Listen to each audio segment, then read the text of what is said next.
welcome back to my channel. So guys, happy Monday, happy Martin Luther King's Day. So many good things in store for today. But you guys already know I'm about to come hit you with a word of the week. So in honor of Dr. Martin Luther King, President, hi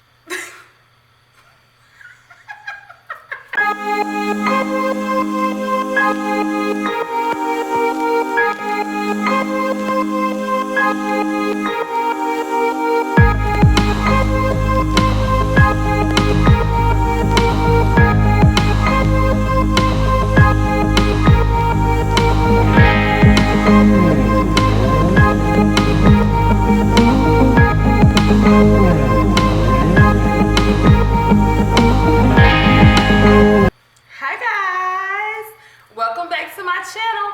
Happy Monday and happy MLK Day, loves.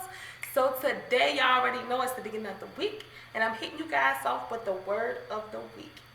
So guys, in honor of Dr. Martin Luther King Jr. And his day today, and it being Monday, and it being word of the week, the word of the week today is free, or you can say freedom. So guys, this word, I chose this word because I know a lot of people, I used to live in bondage. So I know a lot of people could be living in bondage. A lot of people could be, striving to want to be free, just totally just free. So what I did was I looked up the Webster's Dictionary definition for free and freedom to kind of give you guys a little bit insight, and then we'll jump right on in. Of course, y'all know I got some Bible scriptures that will attest to what I'm speaking about when I speak about free as well. So I'll drop those as well. The definition was the quality or state of being free, such as the absence of necessity, coercion, or constraint in choice or action, liberation from slavery or restraint or from the power or of another, independence, the quality or state of being exempt or released, usually from something onerous, freedom from care, right? So all of those different things when you think of free, and some of the different words that I looked up that kind of described being free or freedom was liberty, independence, democracy, exemption, rights, humanity, equality, dignity, conscience, movement. So when I think of free, I think of something that we can control. I know we think of our ancestors and what Dr. Martin Luther King, what he made the speech for and what he was striving and, to do. And it's so much bigger than us. And I think that's the thing that we really got to take a step back and really see, okay, what can I do? How can I, make my situation better, or make my children's lives better, or, start my generational wealth, or what can I do? But it all involves us, right? And I feel like in order to be able to strive to do anything great, we have to free ourselves from any type of bondages that may hold us back. And it's so much things that hold us back, or are put into distractions that are put into place to hold us back when it comes from family or friends or people's opinions, or a title that may be put on you. Like you may have a charge on your record or something. So all of these things you may feel like may be holding you back, but really it's for you to mentally set yourself free. The only way to really be free is to be free of the mind. You can put somebody in bondage, or just like God put Noah's in the he put Jonas in the belly of the whale, and he sat him there, and if he didn't have the mindset to get out, or that he would ever get out, or couldn't see himself being out, just stuck inside the belly of the whale, I don't believe that it would have manifested, because you have to be free in your mind. And I got some Bible scriptures to go with that, with freedom. And we got Galatians 5:1 states, "For freedom Christ has set us free. Stand firm, therefore, and do not submit again to a yoke of slavery." Freedom, not being free in your mind, I feel like is a sense of slavery. Me and my husband were watching the, you watch some of the old slave movies, like, what was it?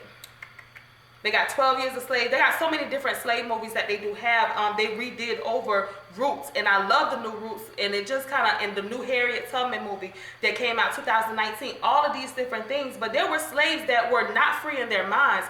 Even after they had been set free, they still wanted to stay on the farm and just do what they were used to. They They didn't want to step outside of the box. They didn't want to cross territory. They didn't want to be uncomfortable, so they didn't want to grow. Harriet's sister told her, no, you come back for me, I'll yell.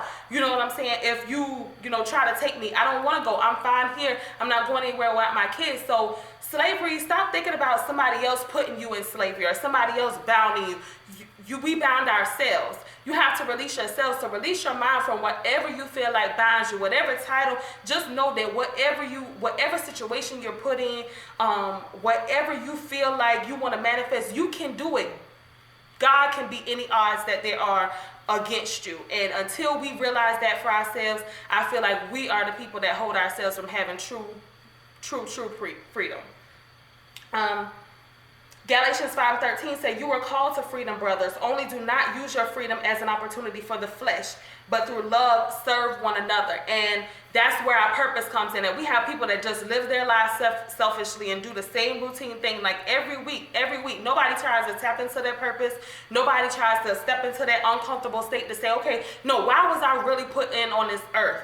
And that's the way of bondage. That's the way of slavery. We're a slave to our mentalities or to our mindsets or to our poverty-stricken situations that we grew into, and we have to learn to think outside of the box. We had to set ourselves free. God made us free. And he said when the sun sets you free, then you're free indeed. So you have to make that decision today, whether you're going to be free from that relationship that you know is not putting you nowhere. You know you're being, verbally abused, mentally abused. You're not being, pushed to your highest self. You know those friends that you're with, you know that they're telling you, okay, no, don't act on that idea. That's a dumb idea. That'll never work. That'll never happen. Free yourself from that people. Free yourself from, oh, well, mama just did this, so that's all I'm going to do. Or, grandma just did this, so I'm just going to follow in those footsteps. Free yourself of all of these different types of slavery that we've succumbed ourselves to because we're scared to step outside of the box. Guys, we have to learn to free ourselves. 2 Corinthians 3:17 says, now the Lord is the Spirit, and where the Spirit of the Lord is, there is freedom. It's almost like a sin if you don't free yourselves from these bondages that we've set forth in our minds, that we manifest every day in our lives, because we are not operating in the Spirit of the Lord, because it says right here, now the Lord is the Spirit, and where the Spirit of the Lord is, there is freedom. So if you're not free, then you don't have God in the situation. You're not putting the situation in God's hands and leaving it there. You're not saying, hey God, I surrender all of this to you. So, you guys, I challenge you today, this week. That's why we're doing Word of the Week instead. So you have time to ponder on this words. Really set yourselves free. Take a moment, jot down some of the things that you feel like really have you in bondage or have you a slave to it, and set yourself free. Practice on it. Write down a plan, set it up, and execute that plan to free your minds today, guys. I want to thank y'all so much for watching this video. And if you haven't, at the beginning of this video, please make sure that you hit that subscribe button, ring that bell for all future notifications. You guys, without further ado, I love you, God loves you too, and we'll catch you next time.